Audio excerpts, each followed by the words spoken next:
this is the end of 2016.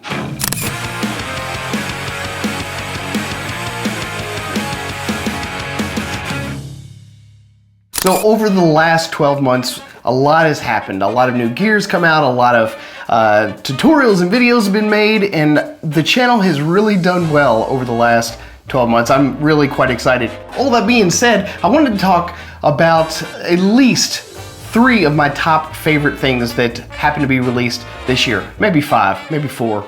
Somewhere in that range. So the first thing that came out this year that got me just totally excited was the brand spanking new iPhone 7 had these amazing new cameras. The #1 factor for me upgrading from the 6S to the 7 Plus was the fact that this new phone had not 1 camera, but 2 cameras. Much better front-facing camera for those vlog videos that I so love to do. The second thing that came out this year that I absolutely loved was the Sony a6300. So far, this camera, in my opinion, has been probably the best one that they've ever made.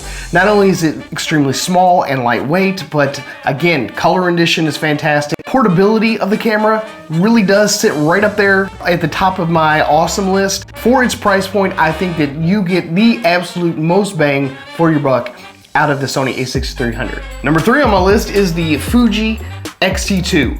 I don't know what Fuji's got going on over there at their R&D facility, but they have come out with some amazing things for their XT line. I love this camera. It still doesn't have exactly what I'm looking for, and it's definitely not enough to make me switch, but I absolutely love the direction that they're heading in. And the battery grip, I think, is an excellent idea. Like I said in my Sony wish list video, which I will link up here in the cards, I do believe that that's probably going to be a top seller for them, if not the best selling camera that Fuji's ever made. And I really do hope that Sony picks up on some of that stuff and really goes at it and makes something extremely similar. Number 4 on my list is I absolutely love, and I do mean love, the new DJI Phantom 4 Pro. That drone is quite literally going to revolutionize the way future drones are going to be put out into the world.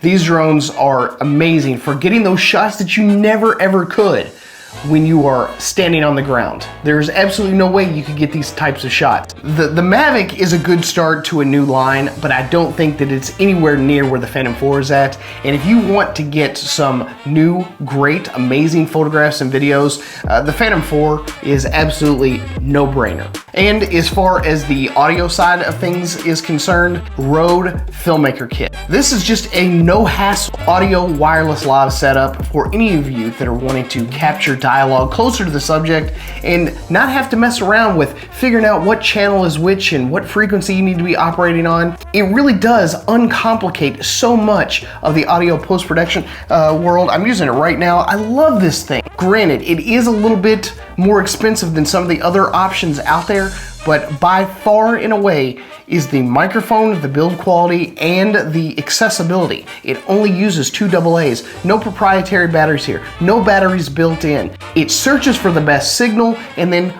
bam, you are in business, and you get fantastic audio. Not to mention, none of this would be worth it without you guys coming to these videos every time I put one up and watch. And I really do want to thank a lot of my friends that are also in the YouTube community. Curtis Judd, who's always got amazing audio videos that really kind of drill down and give you the what's what on audio gear and what you ought to be looking at in specific price points. He breaks it down beautifully. I'll leave a link to his channel down in the comment section below so that you guys can find him. I also want to thank Joe, who is always willing to say a nice word, provide with a nice comment, help give me a little morale boost whenever I need it.